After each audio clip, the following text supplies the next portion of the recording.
Diz assim a palavra do Senhor: Fiz o primeiro relato, ó Teófilo, acerca de tudo o que Jesus começou a fazer e a ensinar, até o dia em que foi elevado ao céu, após ter dado orientação pelo Espírito Santo aos apóstolos que escolhera.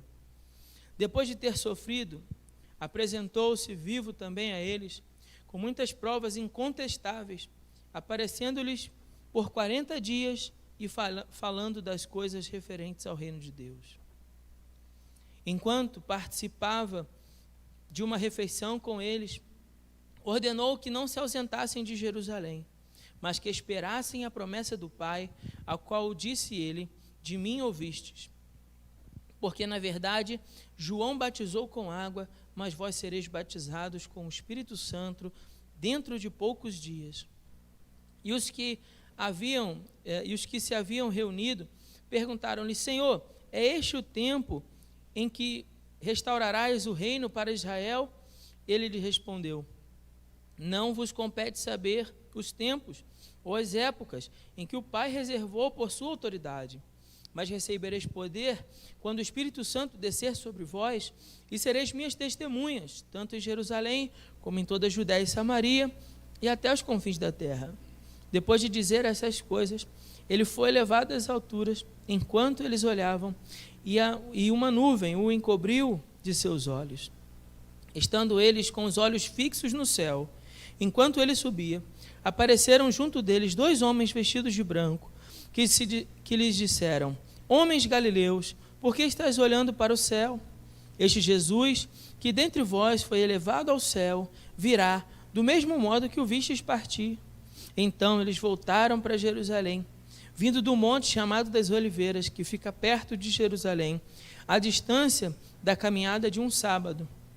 Enquanto chegaram à cidade, subiram ao aposento superior, onde estavam Pedro e João, Tiago e André, Filipe e Tomé, Bartolomeu e Mateus, Tiago, filho de Alfeu, Simão, o Zelote, e Judas, filho de Tiago, e unidos, todos se dedicavam à oração, juntamente com as mulheres, com Maria, mãe de Jesus, e com os irmãos dele. Amém? Só até aqui.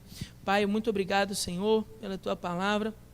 Pedimos no nome santo de Jesus que teu Espírito Santo nos dê a iluminação, teu Santo Espírito, para a compreensão da tua palavra, e que o Senhor possa falar conosco, Pai, de maneira santa e poderosa aqui, nesse dia, nessa manhã, no nome de Jesus. Nós oramos com o perdão dos nossos pecados. Amém.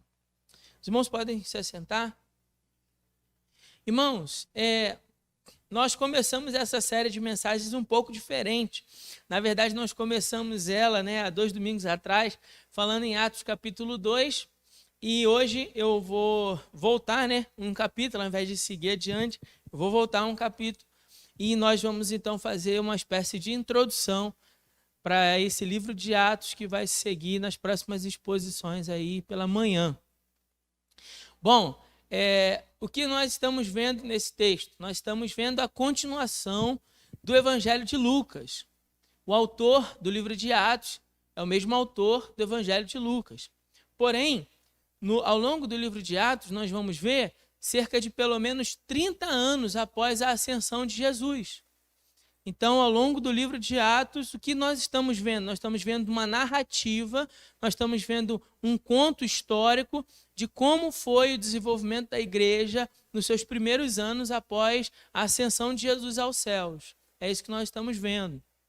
Nós estamos vendo esse mesmo narrador, que escreveu esse relato detalhado acerca do nascimento de Jesus, como quando você lê o início do livro de Lucas, você vai ver essas palavras. E aqui também, no capítulo 1, no verso 1, os irmãos viram, ele começa com a mesma expressão, dizendo: fiz o primeiro relato. Qual foi o primeiro relato? O Evangelho de Lucas. Ó Teófilo, é o mesmo destinatário, é a mesma pessoa que vai receber esse livro, acerca de tudo que Jesus começou a fazer e ensinar até o dia em que foi elevado ao céu. Então, onde começa e termina Lucas? O nascimento de Jesus e tudo que Jesus começou a fazer e a ensinar. Após ter dado orientações pelo Espírito Santo aos apóstolos que escolheram, depois de ter sofrido, apresentou-se vivo também a eles, com muitas provas incontestáveis, aparecendo por 40 dias e falando das coisas referentes ao reino de Deus. Aqui ele está explicando o que Jesus fez após a sua ressurreição. Apareceu aos discípulos por mais 40 dias e orientou eles sobre o reino de Deus. No verso 4 ele vai falar: enquanto participava de uma refeição com eles, então Jesus os ordena que fiquem em Jerusalém até que recebam a promessa. Que promessa? Verso 8: recebereis poder quando o Espírito Santo descer sobre vós, e sereis minhas testemunhas. Então vocês vão receber poder, o Espírito vai descer sobre vocês, e vocês serão testemunhas, tanto em Jerusalém, como em toda a Judéia e Samaria, e até os confins da terra. Então, nesse verso 8, nós vemos aqui porque Jesus pede para que eles esperem, aguardem em Jerusalém. O verso 8, irmãos, ele é muito importante para nós entendermos o livro inteiro de Atos. Porque nesse único versículo, nós estamos vendo um resumo inteiro do que trata o livro. Um resumo inteiro, está aqui. Olha só. Ao longo do livro de Atos, nós vamos ver a manifestação do ministério do Espírito Santo por intermédio da igreja. Então, nós vamos ver a ação do Espírito na igreja, e isso provocando o quê? O crescimento, o desenvolvimento da igreja. Então, a obra do Espírito Santo e a expansão da igreja. Isso, todo o livro de Atos vai mostrar isso. Nesse verso, ele está dizendo como isso vai acontecer. Nesse versículo. Então, ele está dizendo, o Espírito Santo virá sobre vocês, e isso vai dar poder, vai dar o quê? Capacidade a vocês. Vai gerar em vocês o que vocês precisam para executar uma tarefa específica. O que vocês precisam? Poder do Espírito. Essa é a necessidade de vocês. E nossa também, né? A necessidade da igreja sempre foi, sempre será o poder do Espírito Santo. Embora, por vezes, a gente pensa que a necessidade da igreja são outras coisas. Mas a maior necessidade da igreja sempre foi, sempre será o poder do Espírito. Por quê? Porque esse poder do Espírito vai capacitar vocês para que vocês cumpram o papel de serem minhas testemunhas. O que é uma testemunha? Alguém que fala daquilo que viu e daquilo que ouviu. Outra expressão também comum no livro de Atos. Vi, ouvi. Porque uma testemunha fala dessas coisas. Uma testemunha vai dar um relato fiel acerca do que viu e do que ouviu. Agora, aqui é um detalhe interessante também. Porque a palavra testemunha vem da mesma origem grega da palavra martírio.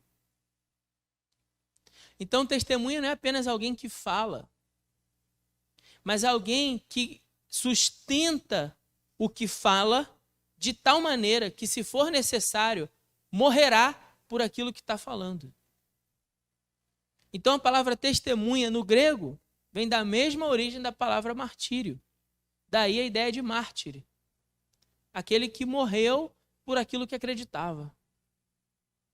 Como é que alguém pode chegar ao ponto de morrer por aquilo que acredita? Como é que alguém poderia chegar ao ponto de morrer pela causa do Evangelho, pelo testemunho fiel do Evangelho? Apenas pelo poder do Espírito Santo, que dá capacidade ao homem para que ele seja testemunha fiel. Veja, o poder do Espírito não era para que os discípulos então alcançassem o quê? Relevância política em Jerusalém. O poder do Espírito não veio para que os discípulos conseguissem o quê? Prevalecer contra os seus inimigos, contra os seus perseguidores. Eles derrotassem, se tornassem um exército valoroso para derrotar os seus inimigos perseguidores em Jerusalém.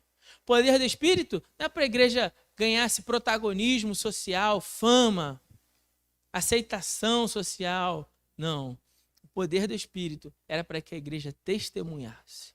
E, se necessário fosse, morrer pelo testemunho fiel do Evangelho.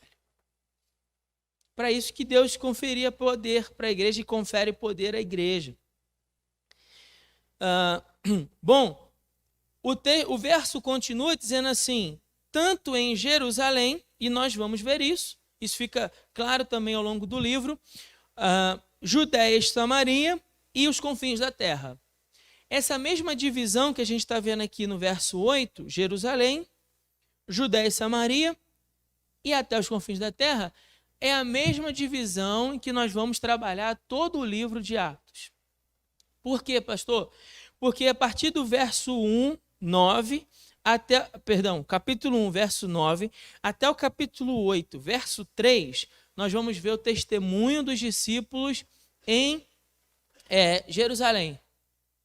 Então, até o capítulo 8 é a igreja testemunhando em Jerusalém. Depois, no capítulo 8, verso 4, até o capítulo 12, verso 25, nós vamos ver os apóstolos testemunhando em Judéia e Samaria. E lá no final do livro, a partir do capítulo 13 até o capítulo 28, verso 31, nós vamos ver a igreja testemunhando até os confins da terra. Então, olha que interessante. A mesma linha de raciocínio que o autor vai escrever todo o livro, ela está inserida nesse verso 8. Por isso que o verso 8 é fundamental para a gente entender a dinâmica de todo o livro de Atos. O que está acontecendo no livro de Atos, então, pastor? É muito simples.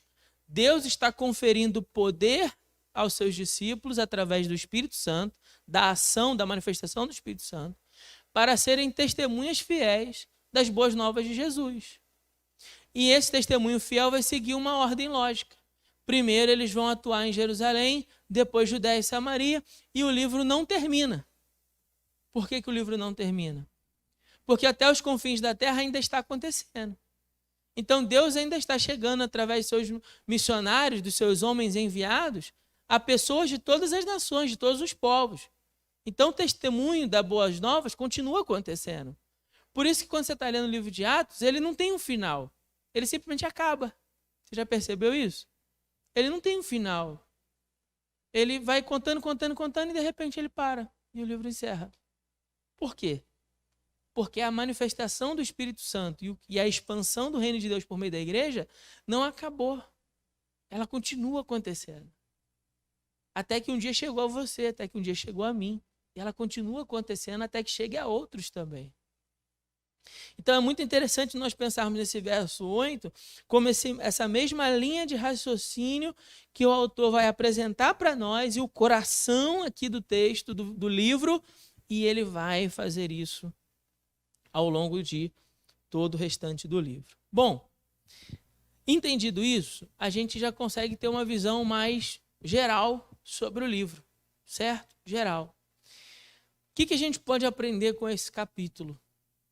O que nós estamos vendo aqui? Nós estamos vendo aqueles homens que tinham sido chamados para serem discípulos, né? E um discípulo é um seguidor, não é isso? Aquele que vai seguir Jesus pelo caminho, aquele que vai aprender de Jesus, certo? Agora eles estão se transformando em apóstolos. Porque a palavra apóstolo, no grego, significa enviado. Então agora eles serão enviados. Eles aprenderam, eles foram capacitados, treinados por Jesus. Agora eles serão capacitados pelo seu Espírito Santo e então eles serão enviados para cumprir a sua missão de testemunhar desse evangelho, de testemunhar dessas boas novas. Alguns detalhes nesse capítulo 1 que eu queria chamar a sua atenção também. Por isso que eu disse que o capítulo 1 apresenta para nós a fé dos primeiros discípulos, a fé dos primeiros cristãos. Por quê, pastor? Porque nesses versos que a gente leu, a gente percebe a fé dos discípulos, primeiro, na ressurreição de Cristo. Eles tinham fé na ressurreição de Cristo. A ressurreição de Cristo não era apenas uma história contada. Era algo que eles de fato acreditavam, porque eles haviam convivido com Jesus ali, nesses 40 dias depois da sua morte e ressurreição. Agora, a essa altura, nós já temos um número de pelo menos 120 pessoas que se reúnem de modo a permanecerem em oração, aguardando o cumprimento dessa promessa do verso 8. Eles têm fé na ressurreição, a ressurreição é uma realidade para eles, isso aparece aí no verso 3, né? A ressurreição é uma realidade, ele fala, apresentou-se vivo também a eles. A fé dos discípulos na vinda do reino do Senhor, nessa promessa de que viria o reino de Deus. Então fala que quando Jesus se apresenta vivo, ele ensina para eles sobre o reino de Deus. A fé na certeza da volta de Jesus, a partir do verso 9 até o verso 11, nós vemos isso. Ele fala assim, ó, depois de dizer essas coisas, ele foi levado às alturas, e eles olhavam a nuvem e encobriu seus olhos, e enquanto eles estavam com os olhos fixos no céu, enquanto ele subia, apareceram-se 2 homens vestidos de branco, o que lhes disseram: homens galileus, por que estáis olhando para o céu? Esse Jesus que dentre vós foi elevado ao céu, virá do mesmo modo que o vistes partir. Então havia uma fé na igreja, havia uma fé nos primeiros cristãos, genuína, acerca o quê? Da volta de Jesus, uma expectativa da volta de Jesus. É isso que nós estamos vendo aqui até o verso 11, essa certeza de que ele vai voltar. E por que ele vai voltar? Porque eles ouviram essa promessa. Eles ouviram essa promessa. Depois, a partir do verso 12, nós vamos ver a fé que os discípulos tinham, então, uns nos outros. Há uma unidade na igreja. Há uma unidade percebida na igreja ao longo de todo o livro de Atos. E isso é uma característica muito importante para nós também. Depois do verso 15 em diante, também, verso 24 e 25, nós vamos ver a fé dos discípulos na oração. A oração tendo um protagonismo, tendo um papel decisivo na vida daqueles irmãos. Então, a partir do verso 15 em diante, até o verso 25, nós vamos ver a escolha de Matias para integrar ali o colegiado dos apóstolos, né, já que Judas havia morrido, havia, né, cometido suicídio. Então, eles agora precisavam escolher dentre aqueles homens alguém que fizesse parte desse colegiado dos 12. O que a igreja vai fazer? Precisamos tomar, guarde isso, uma das lições mais importantes aqui hoje. Vamos tomar uma decisão? Vamos. O que nós vamos fazer?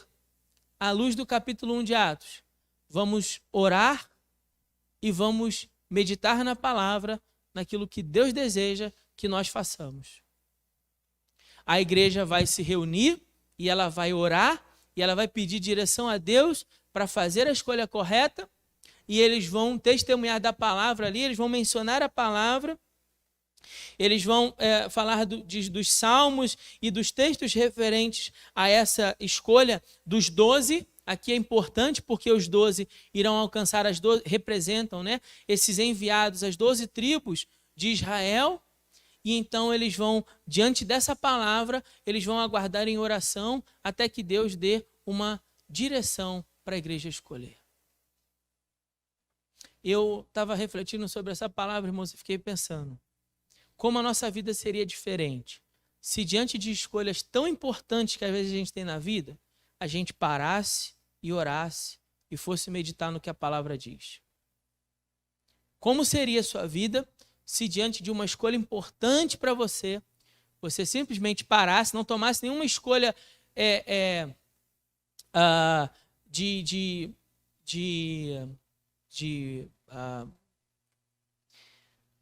nenhuma escolha de repente, sabe? Uma escolha sem pensar sobre ela, sem uma escolha precipitada, sem se precipitar. Essa é a palavra que eu estou buscando. Obrigado. Sem se precipitar. Você não toma essa escolha, você para primeiro, medita sobre o que a palavra diz acerca daquele assunto, que foi o que os discípulos fizeram aqui. Eles meditaram acerca do que a palavra estava dizendo, e então eles oraram pedindo direção a Deus. Como então seria a sua vida se você parasse, meditasse acerca do que a palavra diz, acerca daquele assunto que você está pensando em decidir, e então você orasse pedindo a Deus uma direção? Foram isso que aqueles discípulos fizeram, e fizeram por quê? Porque tinham fé na palavra e porque tinham fé na oração. Tinham fé na oração. Enquanto eles aguardam o cumprimento da promessa, nós vamos ver eles orando. Verso 24 e verso 25 vai dizer assim: e orando disseram: tu, Senhor, conheces o coração de todos, mostra qual desses 2 tens escolhido para assumir o lugar neste ministério e apostolado do qual Judas se desviou indo para o seu lugar. E então tiraram sorte, e a sorte recaiu sobre Matias, e desse modo ele se juntou aos 11 apóstolos.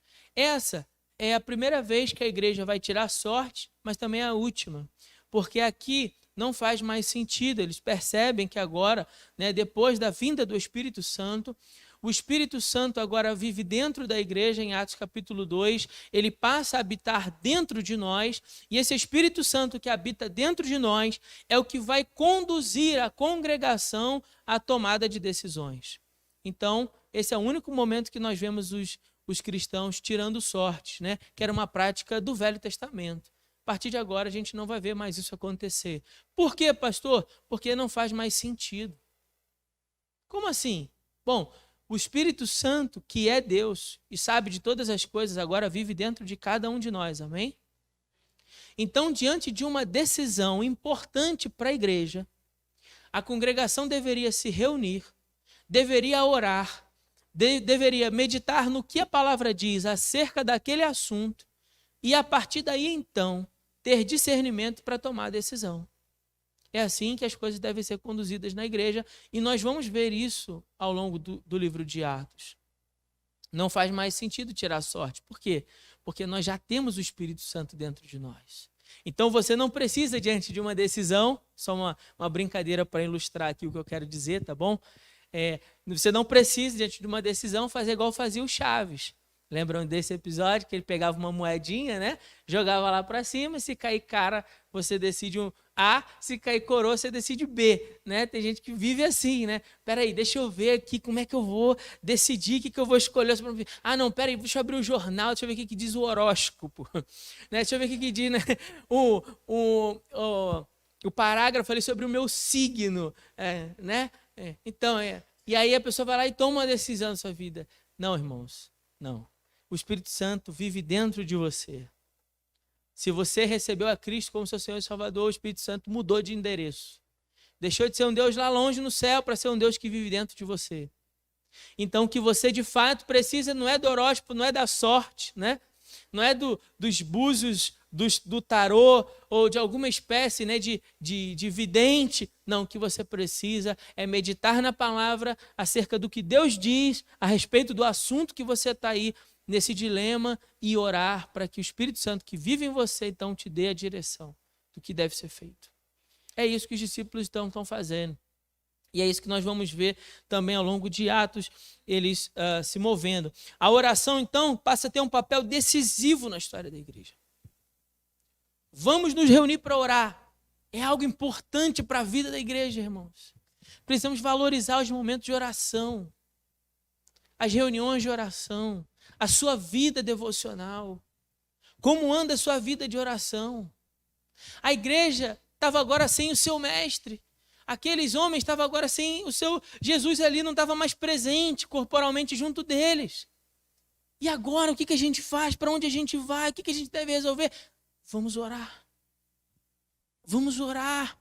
E vamos buscar e vamos aguardar em Deus em oração, até que Deus então cumpra o que Ele prometeu. Veja como a oração tem um papel decisivo na condução da igreja. A gente não deveria pôr o pé em algum lugar se Deus não dissesse. Quantas vezes você também já não se decepcionou porque tomou decisões sem orar, sem buscar a Deus em oração, sem buscar a Deus em devoção?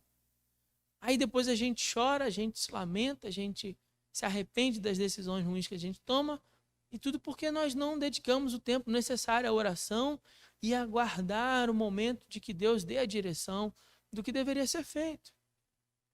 Nos livraríamos, né, de grandes perigos que enfrentamos e problemas que enfrentamos. Então a igreja tinha fé também o quê? Na orientação de Deus. Porque se eu oro, eu preciso ter fé o quê? De que Deus vai responder, de que Deus vai dar uma direção, inclusive para dizer não. Ou não? Não é isso?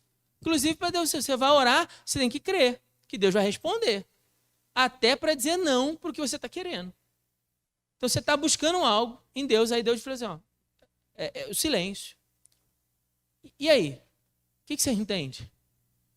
Bom, a gente precisa entender que às vezes o silêncio é um não. É um não, é um simples não. Ó, eu não tenho nada a ver com isso aí, não. Você tem certeza que você vai se meter com isso? Não tem nada a ver com isso. Sabe, irmãos, porque muitas vezes a nossa oração, como diz o texto lá de Tiago, é movido pelos nossos próprios interesses, pelos nossos próprios desejos. Então nós oramos e não somos respondidos. Por quê? Porque oramos para pedir, para gastar com os nossos próprios desejos. A nossa oração é um reflexo do nosso egoísmo. Então acaba que Deus diz não, é não. Por quê? Eu não vou fazer isso. Eu não vou te abençoar dessa forma, porque se eu fizer isso não vai fazer bem para você.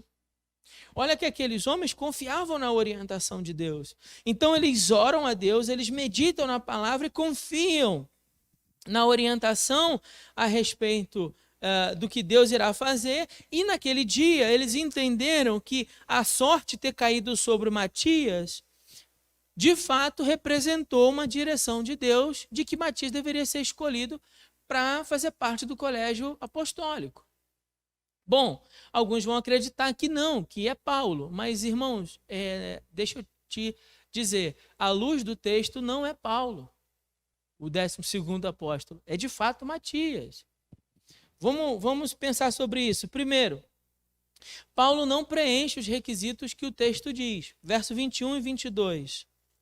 Se você tem essa dúvida, vamos tirar ela agora. Verso 21 e 22 diz assim: assim é necessário que dentre os homens que o quê? Que conviveram conosco todo o tempo em que o Senhor Jesus andou entre nós. Paulo conviveu com os discípulos enquanto Jesus estava andando, então ele não preenche o primeiro requisito. Segundo, começando desde o batismo de João até o dia em que dentre nós ele foi elevado ao céu. Jesus permaneceu nesse tempo?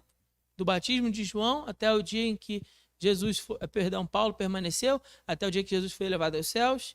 Também não. Elevado aos céus. Um deles se torne conosco testemunha da sua ressurreição.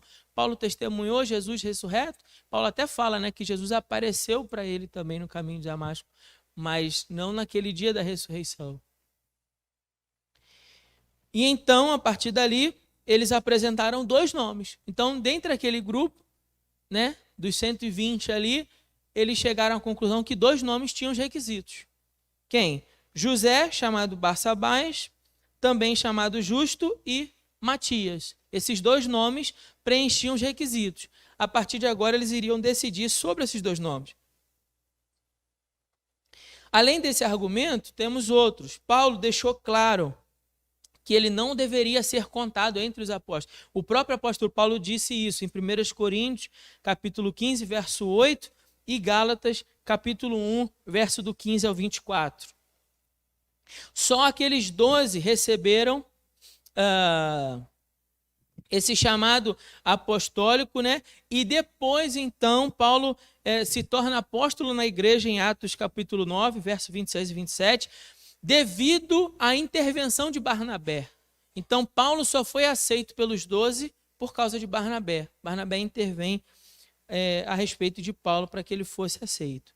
Outro fator é que o ministério apostólico deve ministrar os 12 enviados para as 12 tribos em Israel.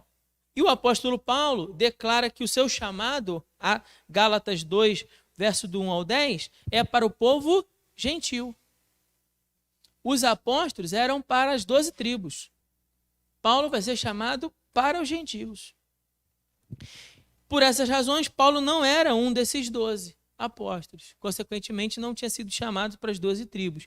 Por isso que ele vai exercer seu ministério sendo chamado aos gentios. Outro argumento para a gente ter certeza que foi Matias e não Paulo, né, que às vezes acaba se reproduzindo esse argumento na igreja, é que depois da escolha deles, então, vem o capítulo 2, que diz que o Espírito Santo desceu sobre os apóstolos. Do capítulo 2, verso 1 ao 4, vai falar que todos ficaram cheios do Espírito Santo, no verso 4. Se todos ficaram cheios do Espírito Santo, significa dizer que Matias também ficou, sim ou não? Então, aqui nós estamos vendo que o próprio Deus, então, referenda, né, a escolha deles, legitima a escolha deles, autoriza a escolha deles. Então, os discípulos pediram orientação a Deus e oraram, escolheram, e Deus, então, assina embaixo quando ele enche todos. Porque, por exemplo, se Deus não tivesse escolhido Matias, bastaria o quê? Vir o Espírito Santo sobre os 11 e não sobre Matias. O que eles entenderiam? Que Deus reprovou a decisão. Certo? Deus reprovou. Então, por esses argumentos, nós vemos que não há nada de errado aqui na escolha de Matias, nem na igreja ter tirado sorte, como alguns argumentam por aí. A escolha foi orientada por Deus e a prova disso é que o próprio Deus derrama seu Espírito sobre todos os apóstolos. Bom, para a gente encerrar, qual a grande ideia nós podemos tirar desse texto? Nem sempre é fácil fazer a vontade de Deus, verdade? Nem sempre é fácil saber qual é o desejo de Deus para nós. Por isso, nós, como igreja do Senhor, como discípulo de Jesus, precisamos ter fé. Fé em quê? Fé na palavra de Deus, fé na orientação de Jesus, fé nas orações, fé na comunidade, em que Deus irá direcionar a comunidade, fé na ressurreição de Jesus e fé nas suas promessas. Nem sempre é fácil decidir, mas precisamos ter fé, principalmente na palavra e na oração, antes de tomar qualquer decisão e antes de seguir o nosso caminho. Ao longo do livro, nós vamos perceber ainda melhor a obra do Espírito Santo e esse estabelecimento da igreja. E como é que Jesus, então, é demonstrado aqui no capítulo de Atos? No livro de Atos, por meio do testemunho dos apóstolos. Através do testemunho fiel dos apóstolos, testemunho fiel da igreja, Cristo será glorificado por meio da sua igreja. Então, a maneira pela qual nós vemos Cristo no livro de Atos é pelo testemunho da igreja. A gente precisa buscar perceber isso à medida em que a gente for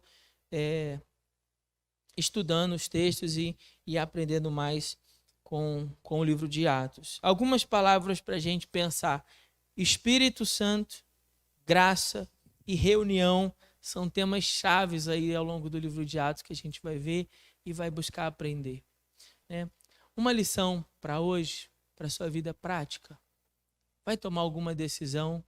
Está difícil decidir, saber qual a melhor escolha, por onde seguir, qual caminho tomar? Para tudo. Pense. O que a palavra de Deus diz acerca disso? Pensou? Refletiu na palavra? Refletir. Então agora ore e espere a orientação do Senhor. Esse é o caminho que seguiram os primeiros cristãos, esse é o caminho que a gente precisa também seguir hoje. Amém? Que Deus nos abençoe com a sua palavra. Bom, meu irmão, se você chegou até aqui nesse vídeo, eu quero te fazer uma pergunta. Alguma vez você já foi convidado para pregar e você ficou perdido sem saber como se preparar, como preparar o seu sermão? Ou de repente você até escolheu o texto, você orou, e escolheu o texto, mas depois quando você ficou diante do papel, você ficou travado, sem conseguir ali desenvolver e organizar as ideias para te ajudar no momento que você estivesse na frente da igreja para entregar o seu sermão? Se alguma vez já aconteceu isso com você, eu quero convidar você a participar do meu curso chamado Curso Cartilha do Pregador. É um treinamento online para capacitar você, para te oferecer ferramentas para a construção do seu sermão ou do seu estudo bíblico. E não só isso, não. Você vai aprender essas ferramentas e você vai aprender a como apresentar o seu sermão com muito mais desenvoltura para os seus ouvintes. Se você também se interessa por isso e você quer se aperfeiçoar para realizar o seu ministério com ainda mais excelência, clica no link abaixo desse vídeo aqui na descrição e eu te vejo na nossa primeira aula. Um grande abraço e que Deus te abençoe.